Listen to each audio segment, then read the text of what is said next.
Right, ayangibingelela ukuthi nakuba bafinyela khona sokuyomedia in production. Namhlanje nginsizwa umafika izolo. Umliste uhlanisa nyaka. Insizwa eyavela shawa sani, yashasha yonke hamba nepolo. Mfowethu sawona. Sanibona mzali ngiyaphila. Ngiyaphila kawole sizwe kwamba kanjani? Ngiyaphila. Ilokhu sagcina mfowethu sancenga kwakuhle wayithola imoto. Njengoba manje mfowethu uphakathi kumethe. Isho kuthini le noma afika izolo? Ngizoqala ngibonge nje abantu because abantu abangezile ngicela ngibona namhlanje.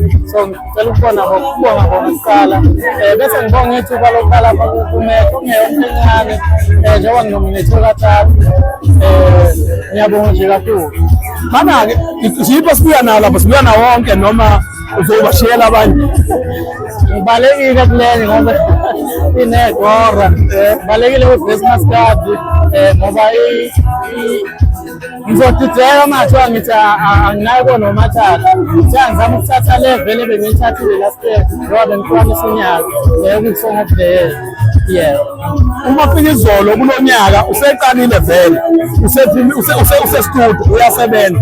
Uthe kulonyaka akafuni ukugqiba, ufuna ukumbe eceleni. Ithini into uma fika izolo? Ngabe kulonyaka ozosinika khona mfowethu kungaphezulu kwakho noma mhlambe ngaso sonke isikhathi angizokhipha angisiyelo umuntu oyibhakaza mina ngiyaye ngikhiphela abantu kube yibona abawuthatha umsebenzi bewubeke lapho abasuke bebona ukuthi kufanele ube khona. So namanje angeke ngazi ukuthi umsebenzi wami uzofika ube kanjani kodwa nginethemba ukuthi ngizosebenza ngokuyimisela njengoba ngisesigeza.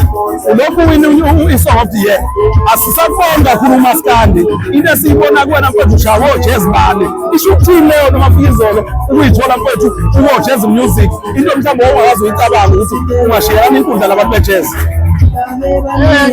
Athi ukusebenza kanzima nangakhona ukuthi ngathola ukuthi ngahlukanisa unyaka so ngami nalokho ukukhuphulile igama nganothisana la benganothisa khona.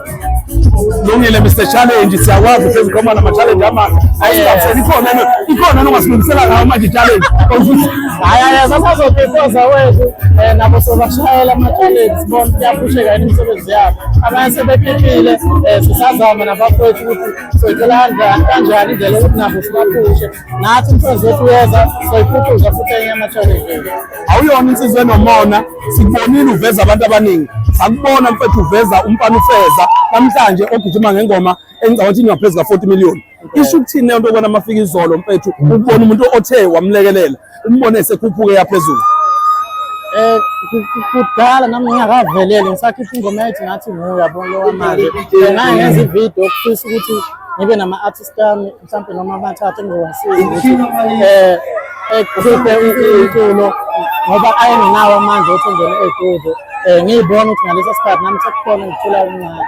So yize engingakhonanga ukukwenza lokho ngabona ukuthi indlela engizokwenza ngayo ukuthi ngidonsoza abantu labo engibabonayo ukuthi baphansi kodwa banakekile so the time mina ngikhuphuka nami ngikwazi ukubadosa ngesandla. Kulungile mfowethu asigabisele ngey'thembe sibhekela kithi efayethu ushone kwelakini emnambithi bhayi.